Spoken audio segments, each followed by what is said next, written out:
눈을 열어야 누리는 은혜라는 제목으로 여러분과 좀 말씀을 나누겠습니다. 오늘은 제가 지난주에 수요예배 때 말씀을 드린 대로 지난주 수요예배 본문에 이어지는 본문을 여러분과 좀 나누려고 합니다. 지난주에 우리는 뭘 나눴어요?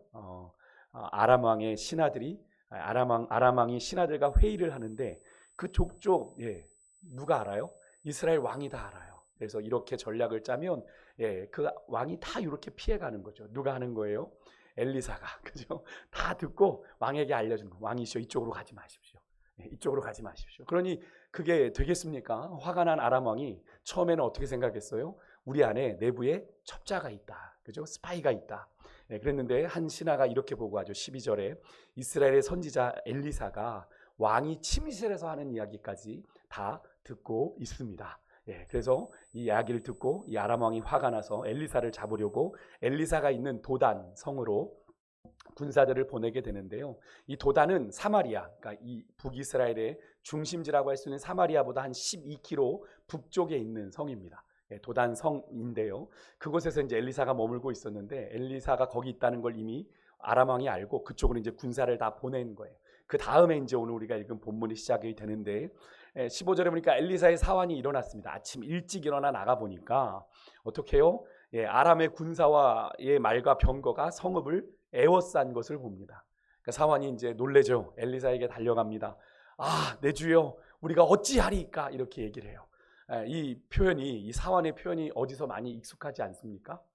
지난주에 우리가 봤던, 그죠? 엘리사의 생도 중에 나무를 베려고 하다가 도끼가 빠져가지고 찾아왔던 그 사환의 고백과 비슷하지 않습니까? 도끼가 빠졌어요. 지난주에 그 표현과 상당히 유사합니다. 근데 제가 그 표현을 설명을 드리면서 이 라고 나오는 이 탄식하는 이 단어가 무엇을 할 때 무엇을 의미하는 단어라고 말씀을 드렸는지 기억이 나십니까? 뭔가 생명의 위급함을 느끼거나, 그죠? 한 나라의 멸망을 예감하는 그런 아주 절망적인 상황에서 나오는 탄식이다. 이제 이런 탄식이란 말이에요. 그런 단어라고 말씀을 드렸는데 오늘 실제로 지금 어떻게 해요? 도단성에 그런 상황이 벌어지게 된 겁니다. 밤새 한밤중에 아람 군대가 와서 이미 도단성을 다 에워싼 거예요. 엘리사가 머무는 그 도단성을 빽빽하게 둘러싸고 포위하고 있는 이 아람 군사들을 보고 사환은 두려움에 사로잡히죠. 아마도 엘리사 하나를 잡으려고 이렇게 엄청난 군대가 동원되리라고는 아마 생각한 사람이 없었기 때문에 지금의 이 상황이 이 사환에게는 너무나도 당황스럽고 또 놀랍기도 하고 한편으로는 두려움이 막 엄습해오는 그런 상황인 거죠. 그러자 16절에 보니까 엘리사가 사환에게 뭐라고 말합니까? 두려워하지 말아라. 우리와 함께하는 자가 그들과 함께한 자보다 많다라고 말하는, 조금은 좀 이해가 되지 않는 그런 이야기를 합니다. 갑자기 이런 얘기를 선지자가 하면 사환도 좀 당황하겠죠. 자기 눈에는 아람 군대밖에 보이지 않는데 우리와 함께한 자가 그들과 함께한 자보다 많다라는 이 엘리사의 이야기가 선뜻 이해가 되지 않는 이야기였을 겁니다. 아마도 사환은 이 엘리사의 말을 금방 의미를 알아채지 못했을 거예요. 그런데 이 장면을 묵상하면서 그런 생각이 좀 들었습니다. 여러분, 믿음의 눈이 열리지 않아서 당장 내 육신의 눈에 실제로 보이는 것만 보는 사람에겐 하나님의 말씀이나 하나님의 약속이 이런 느낌이겠구나, 그죠? 뜬구름 잡는 허무맹랑한 소리일 수밖에 없겠구나 라는 그런 생각을 해보게 됐는데, 그래서 세상이 하나님의 말씀에 대해서 우리가 믿음을 고백하면 어떻게 해요? 그것을 조롱하고 비웃는 거죠. 저렇게 예수 믿는 것들은 저렇게 무식하다고, 그죠? 무식하다고 비아냥거리지 않습니까? 사도 바울이 그런 영적인 이질감을 알았어요. 그래서 복음을 하도 많이 전하다 보니까 그래서 뭐라고 표현하면 고린도전서 1장 18절에 십자가의 도가 멸망하는 자들에게는 어떤 거래요? 미련한 거예요. 세상이 볼 때는 한없이 미련한 겁니다. 무슨 십자가의 도가 우리를 구원해? 자기도 구원 못하고 죽은 예수 그리스도의 십자가가 우리를 구원한다고? 상식적으로 말이 안 되죠. 그러니까 세상의 기준과 가치로 봤을 땐 너무나도 미련하고 비상식적이고 몰상식적인 이야기인 거예요. 오늘 지금 아마 엘리사의 이야기가 사환에게는 그렇게 보여졌을 겁니다. 왜? 사환은 눈을 열지 못했으니까 말이죠. 그러자 17절에 엘리사가 하나님께 기도해요. 그 사환의 눈 열어주시기를 기도합니다. 하나님이 엘리사의 기도에 응답하셨고 여호와께서 그 청년의 눈을 여시며 뭐가 보입니까? 보이지 않았던 불말과 불병거가 산에 가득하여 엘리사를 둘러싸고 있는 것이 마침내 보이기 시작하는 거죠. 여러분 그렇습니다. 여러분 우리 인생에는요 오늘 본문의 경우처럼 우리가 예상하지 못한 우리의 예상을 훨씬 뛰어넘는 그런 예상치 못한 일들이 충분히 일어날 수 있고요. 그로 인해서 우리가 감당할 수 없는 두려움이 우리 인생 가운데 몰려올 때가 있습니다. 그죠? 오늘 이 엘리사가 경험했던 이 사환이 경험했던 것처럼 특히 우리가 미처 예상하지 못한 우리의 상상을 뛰어넘는 일들이 우리 앞에 펼쳐질 땐 눈앞이 더 캄캄해지죠. 답이 없으니까 어떻게 해야 되지? 눈앞이. 근데 여러분 어떤 것이 보이지 않으면요 그 두려움이 실제보다 더 크게 느껴지는 것 여러분 아십니까? 그래서 우리가 공포 영화를 볼 때 더 무서울 때가 뭡니까? 아무것도 안 보일 때 차라리 왕 나타나면 괜찮은데 아무것도 보이지 않는 그 정적이요, 그죠? 고요함 속에 뭐가 확 튀어나올 것 같을 때 우리가 두려움에 확 이렇게 소름이 우리에게 돋는 걸 경험하지 않습니까? 그러니까 그 보이지 않는 것만큼이나 그 두려움이 더 크게 더 우리를 지배하는 것을 느끼게 되는데요. 지난주에도 말씀을 드렸지만 우리의 믿음의 눈이 닫혀 있으면 여러분 우리의 마주한 현실이 너무 크게 보이게 되고요. 그렇게 우리의 현실이 너무 크게 보이게 되면 여러분 우리가 정작 크게 봐야 되는 분이 누구예요? 하나님인데 하나님이 너무 작게 보이게 되고 아예 하나님이 보이지 않을 수도 있는데 오늘 지금 엘리사의 사환이 경험했던 상황이 딱 그런 상황인 거죠. 그럼 그럴 때 우리 믿음의 사람들은 어떻게 해야 될까요? 그럴 때는 여러분 그렇게 눈앞이 캄캄할 땐 우리가 빛 대신 우리 주님께로 나아가야 됩니다. 하나님 당신의 빛을 내 인생에 비추어 주십시오. 깜깜합니다. 답이 없습니다. 하나님 어떻게 할까요? 내 어두운 눈을 열어 보여주십시오. 하나님의 길이 어디 있는지 보여주십시오. 기도해야 하는 건데요. 오늘 본문에서 엘리사가 사환을 위해 기도했던 것처럼 말이죠. 엘리사가 하나님 저의 눈을 열어주십시오라고 기도했을 때 하나님이 열어주셨잖아요. 엘리사가 기도하기 전까지는 사환에겐 뭐였습니까? 자신의 눈으로 보는 것이 전부였습니다. 그죠? 자신의 눈앞에 있는 아람 군대가 전부였어요. 그러니까 두려움이 막 엄습했던 거 아니겠습니까? 근데 그래서 절망하고 두려워했던 거잖아요. 그죠? 탄식했던 거잖아요. 우리가 어찌하리까? 답이 보이지 않아서 어찌하리까? 탄식하면서 반응했던 거예요. 근데 여러분, 이런 일은 우리에게도 일어나요. 우리가 기도하지 않으면 자꾸 내가 마주한 현실이 전부다라는 생각에 빠지게 됩니다.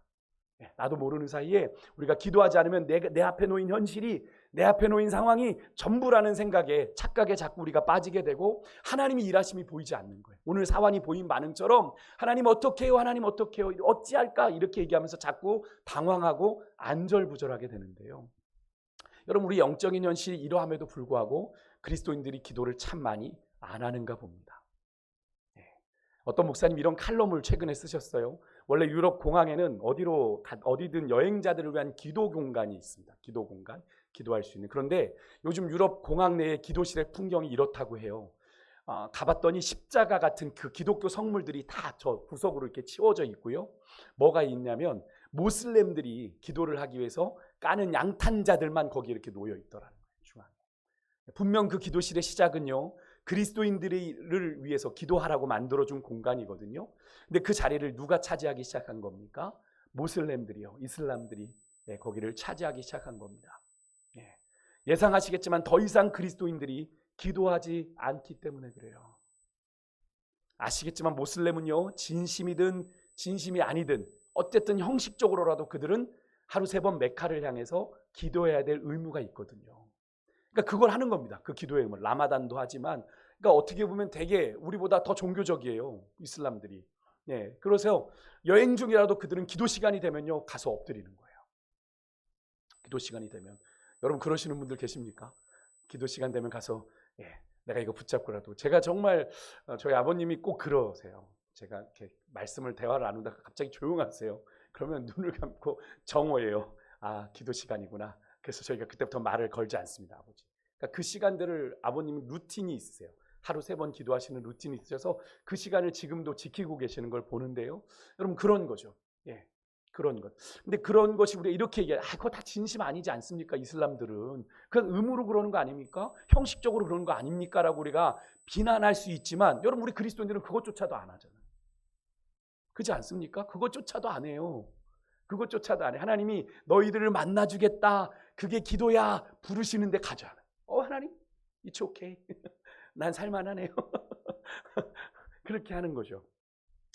저는 이 목사님의 칼럼이요. 그렇게 결론을 내주셨는데 참 공감이 돼요. 그 목사님이 이렇게 결론을 했어요. 우리가 기도하지 않는 그 자리는 다른 목적을 가진 무엇이 대체하기 마련이다. 여러분 어떻게 생각하세요? 참 이 문장이 참 공감이 되더라고요. 우리가 주님으로 충만하지 않으면 이런 거죠. 우리의 심령의 빈자리 뭐가 돼요? 비어 있어요. 그냥 비게 두지 않는다니까요. 예, 다른 것이 채워져요. 예, 사단이 그곳을 점령해요. 우리가 보이든 보이지 않든 치열한 영적 전쟁에 우리가 살아간다니까요. 예, 그래서 우리가 그냥 잘 사라지는 것 같아도 사단은 호시탐탐 어떻게 해요? 우리 믿음의 사람들을 넘어뜨리려고 이 방법 저 방법 막 쓰는 겁니다. 그죠? 그런데 우리가 하나님 아닌 것으로 우리 심령을 하나님을 없이 비워놓는다? 거긴 누가 차지하겠어요? 영적인 거니까 사단이 우리를 차지할 수 있는 거죠. 그러니까 그렇게 하나님이 없이 다른 것으로 채워지기 시작하면 하지 않아도 될 인생의 염려와 걱정, 두려움과 절망이 우리를 지배하고 다스리게 되는 그런 상황이 펼쳐지게 되는 거죠. 그러니까 여러분의 삶에 걱정과 염려가 자꾸 증폭되고 두려움이 자꾸 불안이 오고 근데 사실 일어나지 않는 일들이잖아요. 우리가 염려에 대한 설교하면서 말씀드렸지만 우리의 염려의 거의 90% 가까이가 다 쓸데없는 염려란 말입니다. 해결되지 않는 걸 가지고 우리는 염려를 한다고 해요. 이건 제 얘기가 아니라 제가 통계라고 말씀드렸잖아요. 그죠? 미국에서 연구한 연구 통계입니다. 사람들이 염려로 해결되지 않는 문제를 가지고 90%가 염려를 가지고 고민한대요. 그러니까 이 시간은 뭐예요? 이 염려하며 보내는 시간은 다 낭비하는 시간인 거잖아요. 그래서 사도 바울이 얘기한 거예요. 아무것도 염려하지 말고 오직 모든 일에 너희 구할 것을 감사함으로 하나님께 아뢰라. 그리하면 모든 지각에 뛰어난 하나님의 평강이 그리스도 예수 안에서 너희 마음과 생각을 지키시리라. 이 말은 뭡니까? 사도 바울 염려거리가 있으면 기도해 라는 얘기죠. 그리스도인들은 염려하고 있으면 안 돼요. 염려가 밀려올 때, 그래서 그 마음이 내 마음을 계속 짓누를 때, 그래서 그로 인해 불안이 생기고 걱정이 생기고 공포까지 밀려오기 시작할 때 어떻게 해야 된다? 전전긍긍하고 앉아있으면 해결되지 않아요, 여러분. 전전긍긍하고 앉아있으면 어떻게 되냐면 사단이 그것을 타고 침투해서 우리를 더 깔아뭉개버리는 거예요. 그래서 여러분 그런 신호가 왔을 때 우리 어떻게 해야 돼요? 주님 앞에 무릎 꿇는 거예요. 교회로 오실 수 없으면 그 자리에서라도 무릎 꿇으시는 거예요. 하나님, 내가 지금 염려가 나를 짓눌러 견딜 수가 없어요. 내가 불안해서 견딜 수가 없어요. 주님 도와주세요. 왜? 주님 우리와 함께 하신다고 했잖아요. 주님이 함께하고 계시잖아요. 근데 우리가 주님을 인정하지 않으니까 주님이 비켜 계시는 거거든요. 주님 다시 내 마음에 오셔서 나를 좌정하여 주시고 나를 좀 다스려 주십시오. 기도하면 주님이 우리 안에 불안과 염려를 물리치시고 우리를 주장하실 줄 믿습니다. 여러분 기도를 다시 회복하시는 거룩한 하나님의 사람들 되시길 주의 이름으로 축복해요. 여러분 기도하지 않으면 우리 인생에 문제가 생깁니다. 네. 그래서 제가 주일에도 기도를 통해 우리가 하나님의 능력을 덧입어야 된다고 말씀드렸잖아요. 네. 여러분 기도는요. 잘 생각해 보세요. 우리가 아침에도 제가 말씀을 드렸는데 감사도 그렇지만 감사도 여러분 우리가 하나님을 믿는 것에 정비례합니다. 그죠? 하나님을 우리가 믿어야 감사가 온전한 감사가 하나님 앞에 드려져요. 그렇지 않습니까? 우린 뭘 믿어요?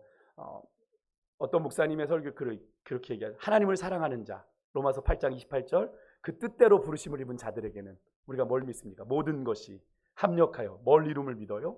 선을 이루면 믿어요. 그러면 우리가 지금 비록 고난 가운데 있어도 비록 역경 가운데 있어도 비록 광야 중에 있어도 우리의 인생의 마지막 길은 어디예요? 하나님이 선을 이루시는 좋은 데로 가기 때문에 우리는 지금의 이 고난도 우리는 감사할 수 있는 거잖아요. 그죠? 왜요? 가정이니까. 근데 그 믿음이 없어지기 시작하면 어떻게 되는 겁니까? 이거 가지고 원망불평하다 끝나게 되는 거잖아요. 감사하지 못하게 되는 거예요. 여러분 기도도 마찬가지입니다. 기도는요. 하나님을 내가 의지하고 의뢰한다라는 최소한의 표현입니다. 그러니까 기도로 물론 그래요. 뭐 하나님 안 보이니까 뭐 기도가 안 되니까 저 무당한테도 가고 이러는 겁니다라고 얘기하는 분들도 있지만 무당 찾아가면 보입니까? 거기도 보이는 척 하는 거지.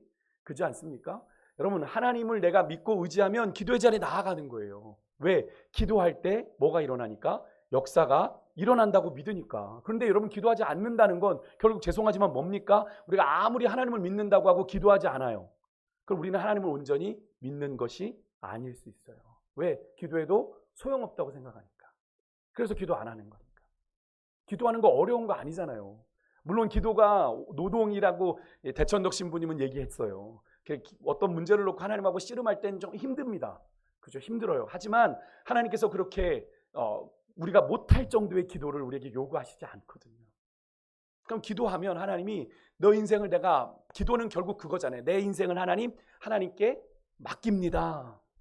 그죠? 내 인생의 주도권을 하나님 앞에 드립니다. 하나님 운전해 주세요. 근데 그런 것조차 하지 않고 가지도 않고 하나님한테 맡기지도 않고 그러고 있는 거죠. 여러분, 우리가 잘 아는 히브리서 11장 6절의 말씀, 믿음이 없이는 하나님을 기쁘시게 하지 못하나니 하나님께 나아가는 자는 반드시 그가 계신 것과 그가 자기를 찾는 자들에게 상 주시는 이심을 믿어야 한다. 여러분, 이 말씀 되게 잘 기억하셔야 돼요. 우리는 하나님을 기쁘시게 해야 될 존재로 부르심 받았습니다. 그죠? 그럼 우리가 하나님을 기쁘시게 하려면 뭐가 필요하다고요? 믿음. 그죠? 믿음이 없이는 하나님을 기쁘시게 못하니까. 근데 이 믿음의 내용이 있어요. 뭘 믿어요? 아무거나 그냥 주님 믿습니다 하면 믿는 거예요? 아니에요. 두 가지가 나와요. 여기 보면 하나님께 나아가는 자는, 믿음으로 나아가는 자는 반드시 그가 계신 것과 그가 자기를 찾는 자들에게 상 주시는 이심을, 제가 이걸 이렇게 표현했죠. 응답하시는 이심을, 하나님을 찾는 자에게 하나님이 응답해 주시는 분이라는 걸 믿어야 되는 거예요. 이 두 가지를 믿으라고 얘기하는 겁니다. 너무나 당연한 것 아니겠어요? 우리가 하나님을 믿는다고 하는데 하나님이 살아계십니다라는 걸 믿고, 하나님이 내가 그 살아계신 하나님 앞에 간구할 때 하나님이 내게 응답하신다라는 걸 믿는 것, 너무나 당연한 기본적인 믿음을 사실 히브리서는 얘기하고 있는 겁니다. 그잖아요. 이게 두 개가 없으면 아무 의미도 없는 거 아닙니까? 하나님이 살아계시지 않는데 기도할 이유가 뭐가 있겠어요? 하나님이 살아계심을 믿기에, 그죠? 우리는 기도하는 거 아니겠습니까? 여러분, 기도로 그래서 기도는요, 아무나 할 수 있는 게 아니에요. 믿는 자들이 할 수 있는, 하나님을 믿는 자들이, 그리고 믿는 자들이 해야 되는 게 기도입니다. 여러분들이 그것을 꼭 깨달으실 수 있었으면 좋겠어요. 그래서 저는 우리 교회 안에 기도에 바람이 좀 일어났으면 좋겠다 하는 소망이 있습니다. 왜 우리 사랑하는 지금 여기 앉아 계신 권사님들 이렇게 교회 예배 자리 지키실 수 있는 비결이 어디 있습니까? 전 다른 것보다 기도하며 하나님 만났던 그 은혜가 있어서 이 예배 자리를 포기하실 수가 없는 거예요. 우리 권사님 늘 고백하시지 않습니까? 내가 어디 기도원 가셨었다. 그게 뭡니까? 내가 거기 가서 은혜 받았던 것 때문에, 살아계신 하나님을 만났던 것 때문에 내가 이 기도의 자리, 예배 자리를 포기하지 못하고 지금도 그죠? 80이 다 되도록 이 자리에 와 계시는 거잖아요. 다른 분들은 못 가, 집에서 아랫목에 계셔야 되는 연세에 이 예배 자리까지 나오시는 이유가 뭡니까? 하나님의 살아계심을 믿기 때문이잖아요. 근데 이 시대가, 오늘 이 세대가 기도 안 해요. 기도 안 해요. 정말 어려운 시대를 우리가 살아가고 있는 거죠. 그 어느 때보다도 기도를 해야 되는 시기인데, 여러분 그렇습니다. 엘리사가 그렇게 다시 본문으로 돌아와서 기도하니까 하나님이 사환의 눈을 여셨고 그 전에 볼 수 없었던 영적인 현실이 보였어요. 자신이 보이는 게 전부가 아니라는 사실을 깨닫게 됩니다. 여러분, 기도할 때 내가 처한 현실이 다가 아니라는 걸 보게 되는 거예요. 하나님의 일하심을 보게 되는 거죠. 하나님이 온 세상을 주관하고 통치하시며 당신의 택한 백성들을 보호하고 계시는구나를 이 사환이 어떻게 해요? 눈을 들어 본 거죠. 하나님이 불병거를 왜 보내신 거예요? 당신의 택한 백성 엘리사를 지키시려고 보낸 거 아닙니까? 그것을 이 사환이 믿음의 눈을 여니까 너무나도 생생하게 보게 된 거죠. 이것은 어떻게 일어난 거예요? 기도할 때 그 일이 일어난 거예요. 이렇게 믿음의 눈은 보이지 않는 하나님의 임재, 영적 세계의 비밀을 새롭게 보는 힘이 있어요. 그래서 여러분들이 좀 기도하는 가운데 하나님과 이렇게 소통하면 하나님이 정말 세밀하게 역사하시는 그 은혜들을 여러분들이 좀 경험해 보셨으면 좋겠어요. 기도 자리에 오셔서요, 정말 하나님 앞에 이런저런 이야기들을 하다 보면 하나님이 내 마음을 이렇게 만져가시고 내 생각을 바꾸어 주시고 또 생각도 주시고, 이런 시간들을 저는 새벽에 경험하게 되는데요. 여러분, 그것을 꼭 경험하실 수 있으면 좋겠어요. 여러분, 세상의 사람들은 그저 내가 보고 만지고 냄새 맡는 그 오감에 의존해서 생각하고 판단합니다. 그게 전부가 아닌데도. 그죠? 제가 늘 말씀드렸죠? 우리가 보는 게 전부입니까? 내가 듣는 게 전부예요? 아닙니다. 우리의 인간의 오감은 다 인지하지 못해요. 그런데 참 인간이라는 존재가 어리석은 게 그게 다라고 생각하죠. 내가 보지 않곤, 듣지 않곤, 내가 만져보지 않곤 못 믿겠다라고 하는 게 인간이잖아요. 근데 여러분, 그게 완전하지 않아요.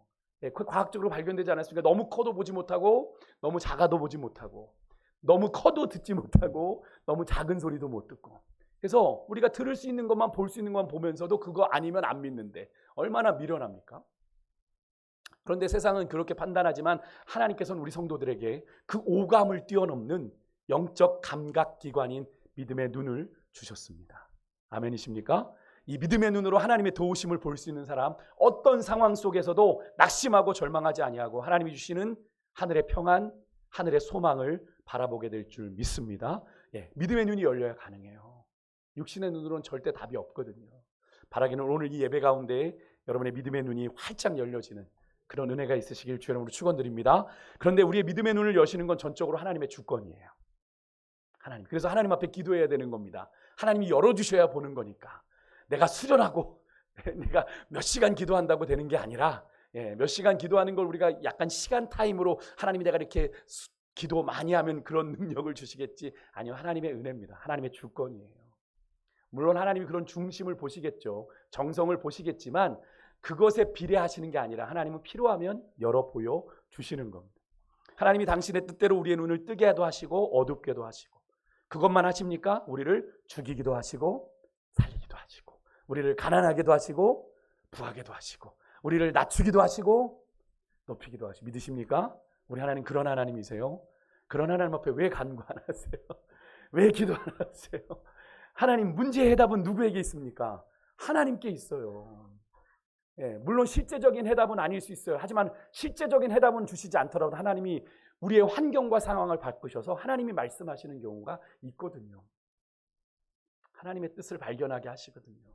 여러분 우리 주님은요 얼마든지 당신의 뜻대로 우리의 절망적인 상황을 역전시키실 수 있는 분인 줄 믿습니다. 그러니까 우리에겐 답이 없어도 하나님에겐 답이 있어요. 이게 믿음의 여정입니다. 우리에겐 답이 없을 수 있어요. 인간이니까 내 육신의 눈으로 볼 땐 답이 없구나. 오늘 이 사환이 그걸 느낀 겁니다. 어찌하리까 할 수 있는 게 아무것도 없네요. 그런데 그죠? 엘리사가 뭐랍니까? 두려워하지 마. 우리에겐 하나님이 보내신 사람들이 있어.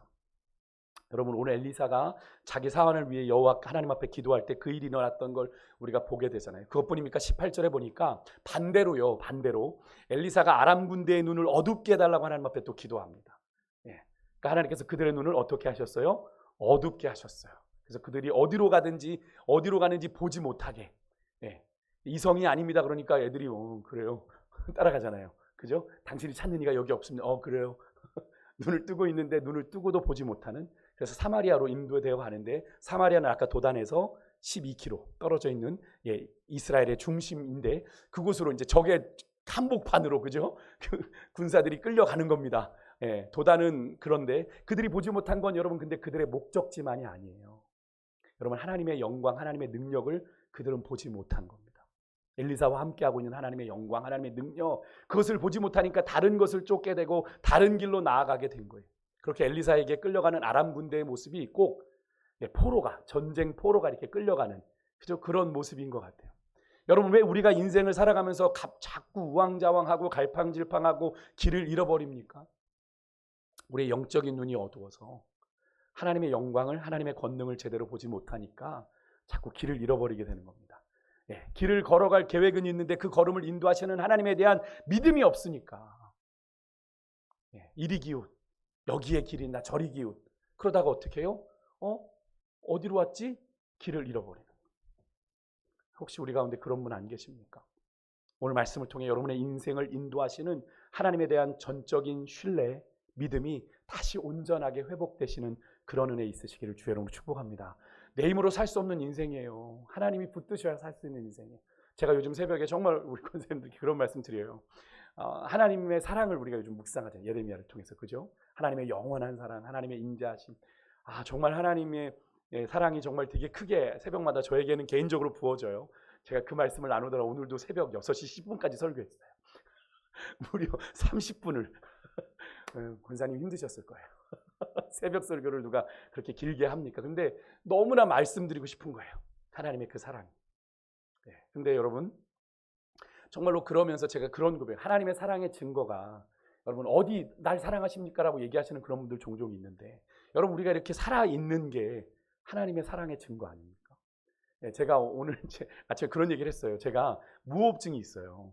이렇게 살이 쪘다 보니까 무호흡증이 있어서 제가 이제 청년부 MT를 갔을 때 잠을 자는데 제 방에 우리 정민우가 들어왔습니다. 그래서 제가 속으로 그랬죠.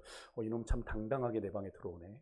그래서 제가 저랑 못 잘 게 아니라 제가 코골아서 그러니까 저희 방에는 유창한 집사님과 저만 들어갔거든요. 왜? 둘 다 코를 골아요. 거침없이. 그래서 우리 둘은 어느 정도 좀 합의된 사항입니다. 서로 배려해요.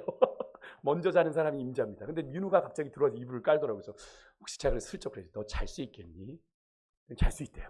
제가 잤는데요. 5분 만에 도망쳐 나갔더라고요. 일어나 보니까. 왜냐하면 제가 코를 고는 게 범상치가 않더라는 거예요. 보통 이렇게 골아야 되는데 제가 그래서는 조용한데 갑자기 그러다가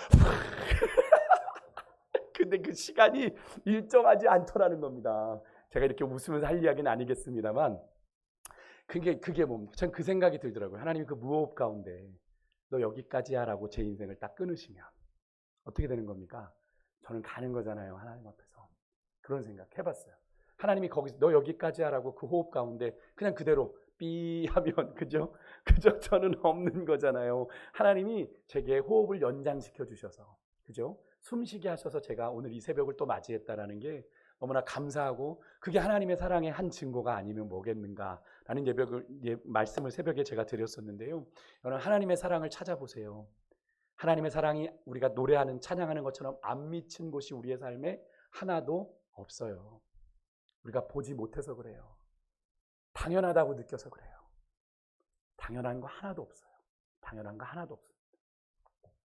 그렇게 여러분 엘리사의 인도를 따라 그들의 의도와는 전혀 다른 도단이 아니라 사마리아로 인도된 아람 군대, 거기서 엘리사가 다시 기도해요. 하나님 아람 군대의 눈 다시 열어주세요. 그래서 제대로 보게 해주세요. 하나님 앞에 기도하니까 그들의 눈이 열렸고 그들은 전혀 의도치 않은 곳에 그들이 와 있는 걸 압니다.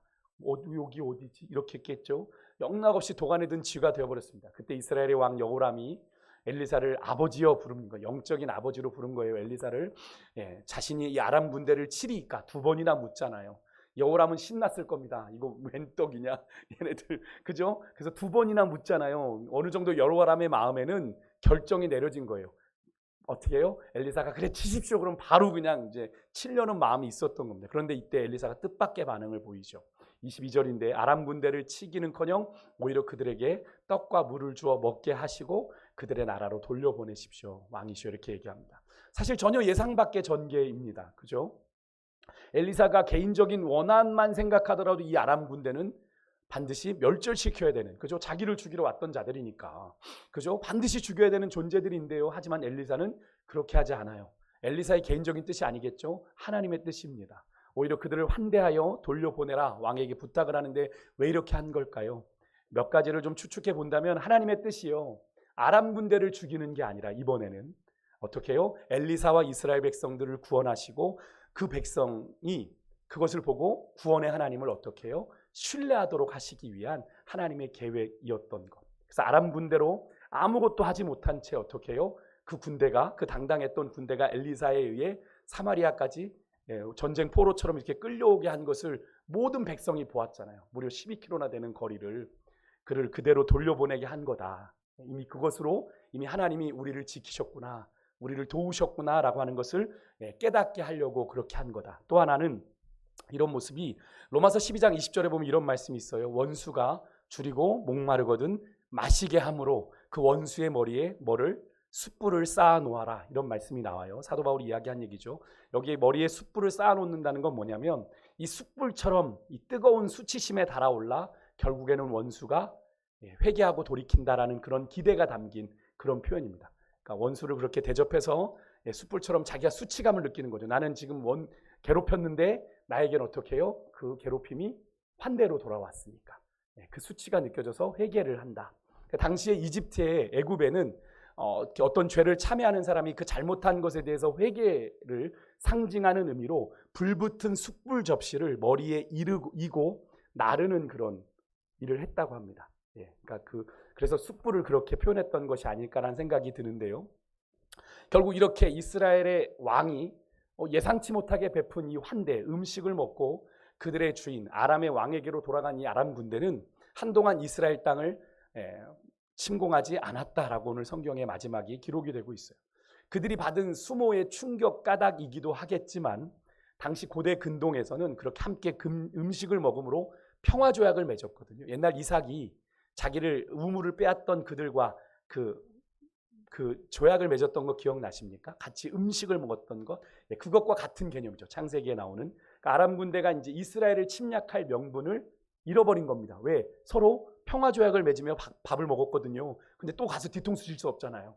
그죠? 그런 명분을 잃어버린 겁니다. 그러니까 하나님께서는 피 한 방울 흘리지 않고 하나님의 방법으로 이스라엘에게 뭘 베풀어 주신 겁니까? 구원을 베풀어 주신 것을 우리가 보게 되는데요. 여러분, 그래서 지난주에도 제가 말씀을 드렸지만, 그래서 하나님을 우리가 함부로 너무 섣불리 예상하고 속단해서는 안 되는 겁니다. 하나님이 이렇게 하시겠지. 지난주에도 제가 말씀드렸지만 하나님의 본질적인 속성, 사랑, 하나님의 공의, 하나님의 인자, 그죠? 하나님의 이런 근본적인 속성은 변하지 않아요. 그렇지만 그것이 나타나는 방식은 사람마다, 그죠? 환경마다, 상황마다 다를 수 있다. 같은 사람이어도 내가 처한 상황에 따라 하나님이 다르게 반응하실 수 있기 때문에 우리는 순간순간 하나님의 뜻이 어디 있는지를 물어야 된다라고 제가 말씀을 드렸죠. 여러분, 그래서 우리 각자가 똑같은 하나님을 믿지만 하나님을 경험하는 방식이 다 다른 거예요. 그죠? 천편일률적이지 않지 않습니까? 하나님이 물론 병을 고쳐주시는 것은 뭐 같은 거지만 근데 병을 고쳐주시는 방식도, 그죠?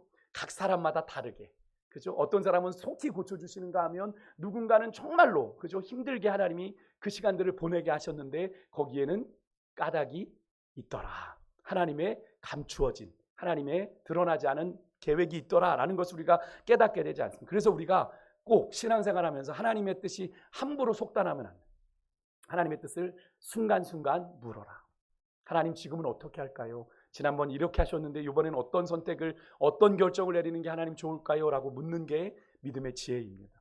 여러분, 인생에서 우리의 인생의 온전한 승리는 여러분 하나님의 뜻대로 결과가 나와야 되는 거죠. 맞습니까? 왜? 우리 인생은 누구의 뜻을 이루는 인생입니까? 하나님의 뜻을 이루는 인생, 하나님의 뜻을 이루는 인생. 우리가 이 사실을 어디서 확인하게 됩니까? 예수님의 십자가에서, 십자가 사건에서 우리가 그것을 확인하게 되죠. 인간적으로 볼 때 여러분, 하나님이신 예수님이 십자가에서 가장 수치스러운 사형 틀에서 온갖 조롱과 멸시를 당하고 죽임을 당하신 것 자체가 인간적으로 볼 때는 실패입니다. 그죠? 패배입니다. 그래서 많은 사람들이 그렇게 조롱했던 거잖아요. 너나 구원해라, 너나 구원해라. 그죠? 그랬는데 예수님은 그렇게 자기의 몸을 들여 하나님의 뜻을 이루신 거죠. 그래서 결국엔 하나님이 작정하신 어떤 일까지 이루신 겁니까? 단순히 이스라엘 백성들을 로마의 압제에서 구원하는 그 구원의 개념이 아니라 온 인류를 어디에서? 사망의 권세에서 이기는 완전한 승리를 그 십자가 사건을 통해 이루신 거잖아요. 그러니까 십자가 사건에 감춰 있는 진짜 의미는 거기란 말이에요. 근데 이스라엘 백성들은 뭘 기대했습니까? 그 예수님의 그 놀라운 능력으로 자신들을 해방시켜 주는 것만 생각했습니다. 근데 하나님의 뜻은 그게 아니에요. 그거보다 더 크신 거죠. 온 인류를 향한 하나님의 구원의 뜻, 죄로 멸망받을 수밖에 없는 온 인류를 구원하시기 위해서 죄의 삭신 사망을 이기는 그 권세를 보여주시기 위해서 예수님을 그렇게 죽게 하시고 3일 만에 다시 살게 하신 거잖아요. 마찬가지입니다. 여러분, 우리 성도들이 세상에서 승리하는 방식도 세상의 방식대로가 아닙니다. 그래서 예수님께서 산상수훈에서, 제가 산상수훈의 주제가 뭐라고 그랬어요? 하나님 나라의 백성의 원리. 하나님 나라의 백성으로 예수님이 이 땅에 오심으로 임한 천국, 하나님의 나라로 우리는 이미 경험하며 살아가는데, 그런 천국이 우리 마음에 임한 존재로 우리가 어떻게 살아갈 것인가를 가르쳐 주신 게 산상수훈이다. 말씀을 드렸는데요. 그 산상수훈에서 세상의 방식과 동일한 게 있습니까? 아니죠. 잘 읽어보시면 5장에서 7장까지 보시면 세상의 방식과 상식을 다 뒤엎는 가르침들을 주셨어요. 그죠?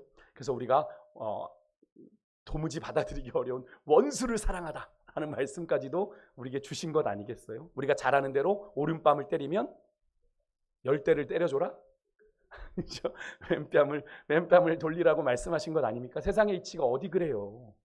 선빵 맞았으면 몇 배로 갚아줘라가 세상의 원리인데 예수님 그렇게 얘기하지 않으신 거죠.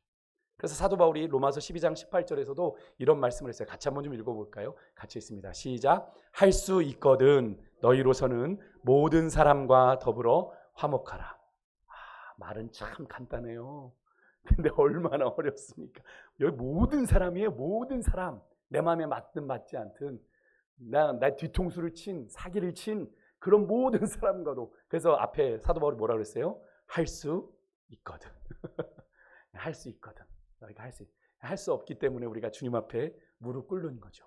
하나님 내 힘으로는 안 되네요. 그죠? 네, 히브리서 12장 14절에서도 동일한 말씀합니다. 같이 한번 읽어볼까요? 시작. 모든 사람과 더불어 화평함과 거룩함을 따르라. 이것이 없이는 아무도 주를 보지 못하리라. 더 강력하게 이야기합니다. 뒤에 말이 더 우리에게 부담스럽죠. 이것이 없이는 아무도 주를 보지 못하리라. 뭐가 없이는? 모든 사람과 더불어 화평함과 거룩함, 구별됨을 따르지 않으면. 결국 이 말은 하나님의 사람답게 구별되어 살아가지 않으면 너희가 주를 보지 못해 라고 얘기를 하는 거예요. 구원의 우리의 믿음의 행위가 구원의 조건은 아니지만 구원받은 결과로서는 우리의 삶에 있어야 돼요. 그래서 우리가 구원받은 자로서의 삶을 포기하면 안 되는 이유가 거기 있는 겁니다. 뭐 행위로 완전해야 구원받습니까? 믿음으로 구원받는 거지. 이렇게 얘기하시면 안 됩니다. 내가 믿음으로 말미암아 구원받은 게 정말 맞다면 그 구원의 증거로 우리의 삶에 믿음의 행위가 있어야 되는 거예요. 근데 그게 없으면 우리의 구원이 틀린 걸 수 있는 거죠. 물론 우리가 완전할 수 없지만 그 판단은 누가 하시는 거예요? 구원의 행위에 대한 판단은 하나님이 하시는 거죠. 우리가 정말 내가 몸부림치며 진심으로 하는데 안 되는 거면 하나님이 그럼에도 불구하고 우리를 긍휼히 여기시겠죠. 여러분, 이것이 여러분 하나님이 우리를 통해 세상에 나타내시고자 하는 당신의 뜻이고요. 하나님의 뜻이고요.